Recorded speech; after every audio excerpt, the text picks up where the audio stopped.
رحمتوں کی برسات تو ہے، اب دعاؤں کا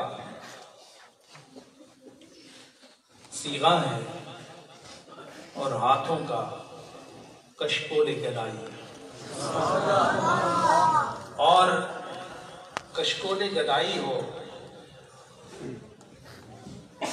تو پھر یقین رکھو کہ دربار رسالت میں بھی شنوائی ہے اور دربار خدا میں بھی شنوائی ہے۔ مانگو خدا سے جتنا مانگ سکتے ہو اپنے سے مانگو۔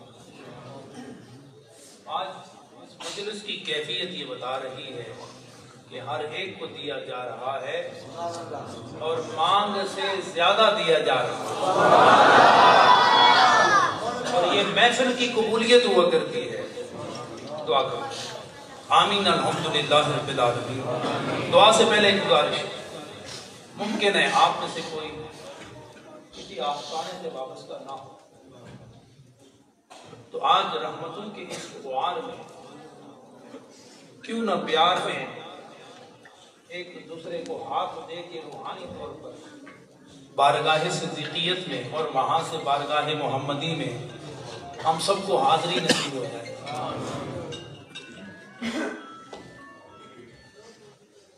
تو جو کہیں پر بیعت نہیں ہے وہ ہاتھ کھڑا کریں، اور ہاتھ کھڑا کر دیں شرمائے اور نہ، اس لیے کہ میں نے کہا نا کہ ہمارا آپ کا سودا ہوا ہے۔ آج ظاہر روحانیت کا سودا تو ہوا ہے، ظاہر کا سودا واقعی ہے وہ بھی ہو جانا چاہیے۔ تو جو کہیں بھی بیعت نہیں، یہ نوجوان سارے حضور شیخ العالم کے بیعت ہیں، جو بیعت ہونا چاہے اور یقیناً اسے شوق رکھنا چاہیے، بڑے ایمان کے ساتھ ہاتھ کو ایسے پر کھڑا کرو، گھبراؤ نہ، اٹھاؤ ہاتھ شاہ سے، جو بیعت نہیں ہے وہ ہاتھ اٹھاؤ، اٹھاؤ ہاتھ شاہ سے، اور ہاتھ اٹھا کے رکھنا ہے۔ پڑھو میرے ساتھ، بسم اللہ الرحمن الرحیم، بسم اللہ الرحمن الرحیم، اشہد ان لا الہ الا اللہ، اشہد ان لا الہ الا اللہ، وحدہ لا شریک لہ، وحدہ لا شریک لہ، اشہد ان محمدا عبدہ ورسولہ، استغفر اللہ العظیم الذی لا الہ الا هو الحی القیوم واتوب الیہ۔ یا اللہ توبہ، شوق نہ، محبت نہ رکھو، یا اللہ توبہ، یا اللہ توبہ، یا اللہ توبہ، سب گناہوں سے توبہ، سب گناہوں سے توبہ، صغیرہ گناہوں سے توبہ، کبیرہ گناہوں سے توبہ، تنہائی کے گناہوں سے توبہ، انجمن آرائی کے گناہوں سے توبہ، قبول کیا طریقہ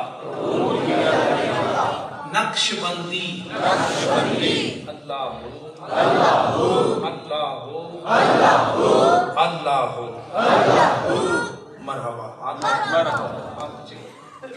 آپ کو اور مجھے توبہ کی قبولیت عطا فرمائے، آمین الحمدللہ رب العالمین، والصلاة والسلام علی سید الانبیاء والمرسلین، الہ العالمین۔ آج کی محفل وسیلہ محمد عربی قبول اور منظور فرما، اللہ ہم سب کے صغیرہ اور کبیرہ گناہ معاف فرما، اللہ کریم ہم تیرے اور تیرے محبوب کے در کے با ادب غلام ہیں، اللہ اسی ادب پر رہنے کی توفیق نصیب، اللہ کریم جو بیمار ہیں ان کو تندرستی نصیب فرما، ظاہر اور باطن کی تندرستی عطا فرما، خیال و حال و مقال و چال کی تندرستی عطا فرما، اللہ کریم ہم ساری امیدیں اور ساری مرادیں تیری بارگاہ میں رکھ رہے ہیں، تو نبی دو عالم صلی اللہ علیہ وسلم کے وسیلہ سے ہماری مرادیں پوری فرما، ہماری تمنائیں پوری فرما، اللہ کریم آنے والی زندگی محبت و عطاؤں والی نصیب فرما، اللہ گناہوں سے بچ کر رہنے کی توفیق عطا فرما، نیکیوں سے محبت عطا فرما، اللہ کریم اہل اللہ جو تیرے ولی ہیں اللہ ان کا قرب نصیب فرما، علماء حق کی صحبت نصیب فرما، الہ العالمین شر سے محفوظ فرما، اشرار سے محفوظ فرما، ابرار کی نگاہیں نصیب فرما۔ اللہ کریم تیری بارگاہ میں عرض کرتے ہیں، تیری زنجیر رحمت ہر دل پر لٹک رہی ہے۔ اللہ کریم تیری بارگاہ میں عرض کرتے ہیں، جو جس مراد سے یہاں آیا ہے اللہ اس کی مراد پوری فرما۔ اللہ کریم نبی دو عالم کی محبت عطا فرما، تو اپنی محبت نصیب فرما، چاہت عطا فرما، پیار عطا فرما، بہار عطا فرما، قرار عطا فرما۔ اللہ کریم دنیا و دین کی بلائی عطا فرما، الہ العالمین شیطان کی شرارت سے محفوظ فرما اور نفس کی بغاوت سے محفوظ فرما۔ الہ العالمین تیری بارگاہ میں عرض کرتے ہیں، کسی اور کے گھر میں بیٹھے ہوتے تو بات اور ہوتی، میرے مالک اے رب العالمین تیرے گھر میں بیٹھے، اللہ اس گھر کی برکتیں ہم سب کو عطا فرما۔ اللہ کریم نماز پنجگانہ پڑھنے کی توفیق عطا فرما، الہ العالمین کو سجدے نصیب فرما کہ ہم سبحان ربی الاعلیٰ زمین پر کہیں اور لبیک عبدی تو عرش بری پر کہیں۔ ہمارے نوجوانوں کو حیا عطا فرما، وفا عطا فرما، شر نفس اور شر شیطان سے محفوظ فرما۔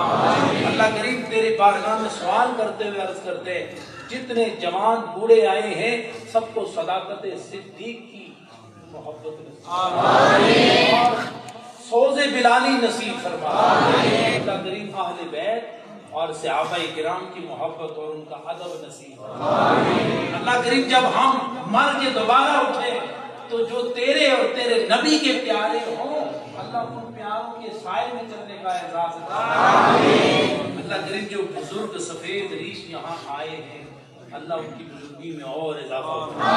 اللہ کریم نوجوانوں کو تقویٰ عطا فرما، اللہ کریم طہارت عطا فرما، اللہ کریم ان کے ذہنوں پر ان کے دلوں پر جو غیروں کا قبضہ ہو گیا ہے اللہ اس قبضے کو چھڑا دے، یہ دو عالم کا قبضہ عطا فرما، صحابہ کرام کا قبضہ عطا فرما، اہل بیت کی محبت و ادب کا ہماری مائیں بہنیں جہاں جہاں تک آواز جا رہی ہے اللہ ان کے پردوں کو طہارت نصیب فرما، ان کی عمر میں اضافہ عطا فرما۔ اللہ کریم جو لا اولاد ہے انہیں اولاد نرینہ عطا فرما۔ اللہ جن کے ہاں اولاد نرینہ ہے اللہ انہیں اولاد کی، جن کے ہاں بچیاں ہیں انہیں اولاد کی خوشیاں نصیب فرما، اولاد کے غم سے ماں باپ کو محفوظ فرما۔ اللہ کریم ہمیں شریعت و طریقت کے اندر رہنے کی سعادت نصیب فرما، اللہ ہمیں طریقت اور شریعت کا باغی نہ بنا، اللہ کریم ہمیں شریعت و طریقت کا نور اور اس کے اسرار ہم سب کو عطا فرما۔ اللہ کریم علماء ملت اسلامیہ اللہ انہیں دنیا و دین کی بھلائی عطا فرما، اللہ ہمیں کسی کا محتاج نہ کرنا، ہم تیرے محتاج ہیں، تیرے ہی محتاج رہنا چاہتے ہیں، تو اپنے گھر کا محتاج بنا کے اللہ کریم خوشیاں عطا فرما، جو پریشان حال ہیں ان کی پریشانیاں دور فرما، جو تنگ دست ہیں ان کی تنگ دستیاں دور فرما، اللہ کریم ملک پاکستان کو حفاظت و کفالت عطا فرما، اللہ کریم اس ملک کو رحم دل حکمران نصیب فرما، اللہ کریم افواج پاکستان کو حفاظت عطا فرما، اللہ ان کے دل میں جوش ایمانی حرارت ایمانی کا نور نصیب فرما، اللہ کریم ساری افواج کو اتفاق اور اتحاد عطا فرما، ہمارے ملک پاکستان کے جتنے بھی ادارے ہیں اللہ ان اداروں کو حفاظت و کفالت نصیب فرما۔ اللہ کریم پھر تیری بارگاہ میں عرض کرتے ہیں ہم تجھ سے محبت کرتے ہیں، ہم تیرے نبی سے محبت کرتے ہیں، تیرے دوستوں سے محبت کرتے ہیں، اللہ اس محبت میں ہم کو جینا نصیب فرما، اسی محبت میں مرنا نصیب فرما اور اسی محبت میں دوبارہ اٹھنا نصیب فرما۔ آج کی محفل کے تمام منتظمین جس بھی اعتبار سے ہیں اللہ ان کا یہ حسن انتظام اور ان کی ساری خدمات کو اعزاز پذیرائی عطا فرما۔ خلیفہ محمد سید حبیب خان اللہ اسے استقامت نصیب روحانی ترقی نصیب روحانی بالغی نصیب ہمارے چوئی صاحب جس محبت سے پتہ نہیں کیسی کیسی مجلس مصروفیت و مشغولیت خدمت خلق کا جذبہ لے کر کہاں کہاں تک جا رہے ہیں آج ساری چیزیں حب مصطفی پر قربان کرتے ہوئے یہاں آئے ہیں. اللہ انہیں کامیابی نصیب فرمائے، اللہ انہیں بلندیاں نصیب فرمائے، ان کی آواز اور پرواز کو یکساں فرمائے، اللہ ساری رکاوٹیں دور فرمائے. ربنا آتنا فی الدنیا حسنہ وفی الآخرۃ حسنہ وقنا عذاب النار. صلی اللہ تعالی علی خیر خلقہ محمد وعلی آلہ واصحابہ اجمعین برحمتک یا ارحم الراحمین. آپ سے دعا کرتے ہیں کچھ پریشانیوں کا مبتلا ہے.